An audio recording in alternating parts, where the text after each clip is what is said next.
All right, hey class, hopefully you're staying well out there. We left off last time with the Hellenistic sort of period. We are getting started with left off with Alexander the Great, talking about who he was, and then also the way that the head was turning and more expressive, emotional style that began with Hellenistic period. And we compared it to like Pericles' bust in the classical period and seeing how much more emotion and feeling there was in the work. We're going to move on to another statue called Lagoon. It's a Roman copy, so the Greek original was lost, but it's a very good copy, shall we say, because it has a lot of detail. We can see in this piece that there's a lot of movement and feeling happening in the facial features of the people, the way the body is moving. It's like capturing a feeling of anguish or attack of the serpents. Parts of it have broken off because it wasn't. This is marble rather than the bronze that they think it may have been in originally. We have the figures are nude, so they're very idealized still, but there's a lot of details throughout this piece. It's very realistic overall and anatomically correct, but still idealized. There's a kind of contrapposto feeling of the weight of the body switching around. It's not exact contrapposto, but I say really what I mean is the weight of the bodies in space are being realized. This is a statue that greatly influenced Michelangelo from the Renaissance period. It's got a lot of symbolism, and there's the kind of anguish happening in the emotional reaction. It's a story from the Iliad where the main character and his sons were being attacked, killed by sea snakes because he was a priest who tried to expose the ruse of the Trojan Horse. In the Iliad, they have the Trojan Horse, which computer viruses are named after. It's like a gift that becomes an attack, and it kind of has the famous quote, "Beware of Greeks bearing gifts." He tried to expose it, and because of that, sea snakes came and attacked him and his sons. So you get the idea of them wrapping around and them trying to pull off. There's a lot of realism in the things like the veining in the feet and the details all over it. And the snakes are attacking and capturing them, really wrapping them up. The sons are smaller because they're not as important, so that's the kind of idea of hierarchical scale. And there's that anguish. I mean, it gets into the detail of the serpents biting and attacking. It's a pretty amazing piece, really. All right, moving on to Nike, which is also called a winged victory. A Nike. This is an interesting piece um, that I've seen in person. It's pretty amazing to see. It's at the British Museum now. It's at the end of a long corridor, so you kind of see it from afar, and then as you get closer, there's a lot more detail. It was public display originally too to commemorate a Greek naval victory. It's made out of marble. It's fairly realistic and anatomically correct. We have the figure of a woman's body, but she's got the wings, so she's a Nike. It's a mythological creature, person, winged victor from Greek culture. But it's very realistic. There's like the wrapping of the garment over the body. It's thin to kind of protrude and show parts of the stomach, breasts, and things, which makes it pretty realistic in the sense of like a person, but definitely idealized. Still, we're dealing with a lot of idealization here. She's not a nude female, but she's showing off quite a lot of her body, so there's that kind of in between, which was often common for the women in these things not to be nude. There's a few that we've seen, but not a lot, as many. Um, it's got a lot of expressive emotion in the way the wind is whipping over the figure, way more than the classical style. It gives a feeling of almost like you could feel the sea breeze or the mist hitting the figure.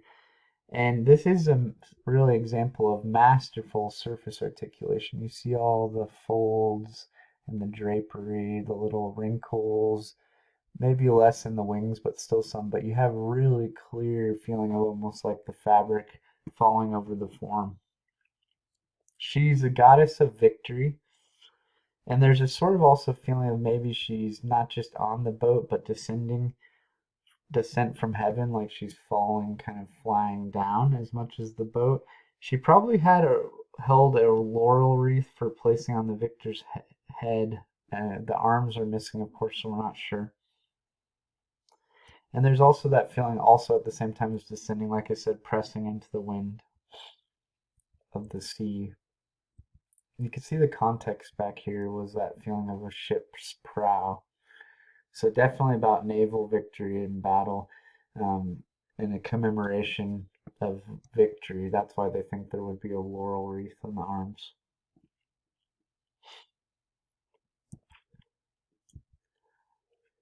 Pretty beautiful piece, really, and pretty amazing details in it.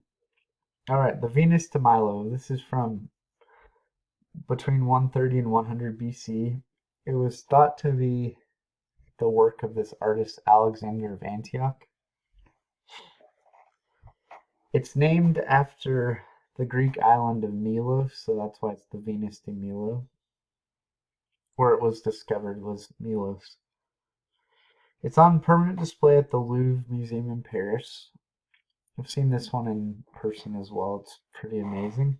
It was found by a peasant on the island, and then it was confiscated by the Ottoman Empire, and then purchased by a French, probably ambassador, around 1820. It was part of a theater complex, so there was a whole amount of them in a big theater there. I don't know about how many sculptures, but there was a whole theater complex it was part of. It's a marble sculpture. It's larger than life, about 6 feet 8 inches high. There are maybe some women this tall, but overall it's definitely larger than life. And obviously part of the arm and part of the arms and the original plinth are destroyed, so we're missing the arms, and part of down here is the plinth. She's nude, but has this sort of drapery wrapping to cover some of her genitalia area. And it's thought that she probably had a right hand that pulled at the garment to sort of pull it up, and probably jewelry on her originally as well. It's believed to depict Aphrodite, the Greek goddess of love and beauty. So Venus is the Roman name for her. This here, it's named after that Venus figures. We've seen this again and again, where they take the title from that and just put it on there. Aphrodite was the Greek version of it. So goddess of love and beauty. She may also have had an apple raised in her left arm, a symbol for Milos, and she's considered to be the most fair of goddesses because she's love, beauty, and sexuality. So definitely feel that that's probably what she may have looked like. Her arm here pulling up, kind of covering her a bit, and then this being the hand that holds the apple up for the symbol of the place where it was found. There's definitely idealization here. She's a goddess, so they're going to make her fully idealized. But there's a lot of feeling of reality and detail in the face when you look at how much it has a specificity to it and a feeling of anatomical accuracy. And surface articulation in the hair, the way it's chiseled away and carved. Very fine surface. It's been weathered, so it's obviously has some damage to it, but still preserved pretty well. Little joke there. Okay, there's not a lot of painting. We do some on pottery, and there's a Roman mosaic copy of one that we have that was found in Pompeii.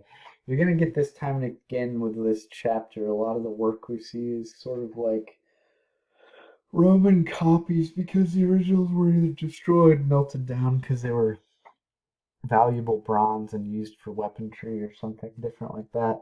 or another sculpture. But this is another example of that. It was unearthed at Pompeii, which is in Italy. The city was buried under the famous Mount Vesuvius eruption, like a giant pyroclastic cloud of earth came down in 79 AD and unearthed in the 1700s. We'll talk more about that in the Roman chapter, chapter 9. This is decorative floor. It's maybe one of the first times we're seeing mosaic, which is small pieces of tile and stone and glass embedded into concrete plaster to create an image. So part of it is damaged. It's a lot of detail, and if you think about every one of these little things as a small piece of stone to get these kind of shadows and things, pretty amazing.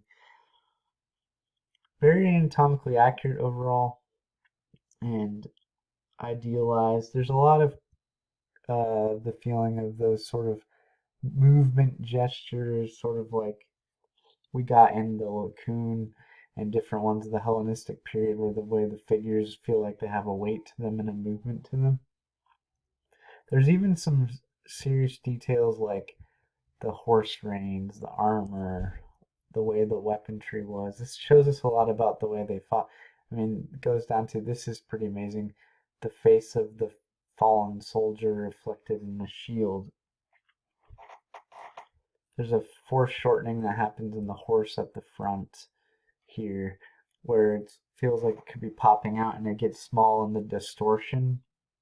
It portrays an object in view as closer than it is, or having less depth or distance as an effect of perspective on the angle of vision. So it feels like it pops out. It distorts the size of things to make it feel like it's popping out. It has a lot of symbolism about Alexander defeating Darius II of Persia, the end of the Persian Empire. So Alexander the Great ending it. Long spears of Alexander's Macedonian army. So we get this idea of his giant spears, his Macedonian army. He was on the conquest. Surrounding Darius is in the chariot here. And he tries to escape, and they're defeating him, basically. So it's very, very, very political, in the sense that it's showing about their great victory over the Persian, finally ending they've had a lot of fights with them we've talked about before, so that's that. I mean, there's a lot of detail in this, like getting into how the armor was attached. So this really shows us the ways in which they would have fought and the type of armaments they would have. So there's a lot of detail here. It's pretty amazing.